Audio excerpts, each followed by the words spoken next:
प्राकृतिक उथल पुथल है तो जनजीवन में भी उथल पुथल दिख रही है। श्रीलंका में, बाद में बांग्लादेश में, बाद में नेपाल में, हमारे पड़ोसी देशों में भी हमने इसका अनुभव किया। अब कभी कभी हो जाता है, प्रशासन जनता के पास नहीं रहता, संवेदनशील नहीं रहता, लोकाभिमुख नहीं रहता, उनकी जनता की अवस्थाओं को ध्यान में रखकर नीतियां नहीं बनती तो असंतोष रहता है। परंतु उस असंतोष को इस प्रकार व्यक्त होना, ये किसी के लाभ की बात नहीं है।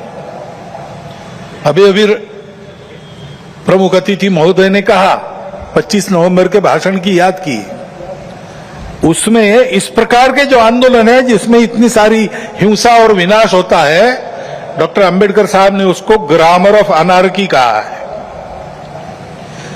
प्रजातांत्रिक मार्गों से भी परिवर्तन आता है, ऐसे हिंसक मार्गों से परिवर्तन नहीं आता है। एक उथल पुथल हो जाती है लेकिन स्थिति यथावत रहती है।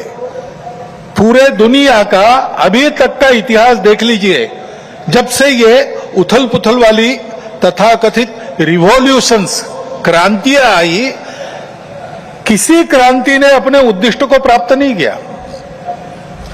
राजा के खिलाफ फ्रांस की राज्य क्रांति हुई, उसका परिणाम क्या हुआ?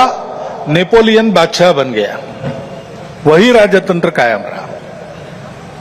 इतनी सारी तथाकथित साम्यवादी क्रांतियां हुई, सब साम्यवादी देश आज पूंजीवादी तंत्र पर चल रहे हैं, जिसके खिलाफ क्रांति हुई थी।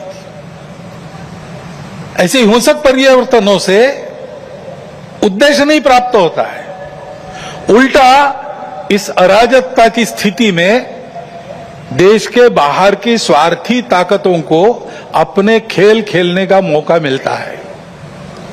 और इसलिए हमारे पड़ोसी देशों में जो उथल पुथल हो रही, ये हमारे ही देश है, वे हमसे दूर नहीं है।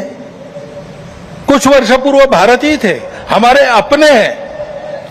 उनमें इस प्रकार की अस्थिरता उत्पन्न होना, ये हमारे लिए, हम केवल उनके पड़ोसी हैं इसलिए नहीं, वो सब हमारे अपने देश है, इसलिए चिंता का विषय है। हितरक्षण से भी ज्यादा ये जो हमारा आत्मीयता का संबंध है, अपनेपन का संबंध है, उसके चलते ये चिंता होती है।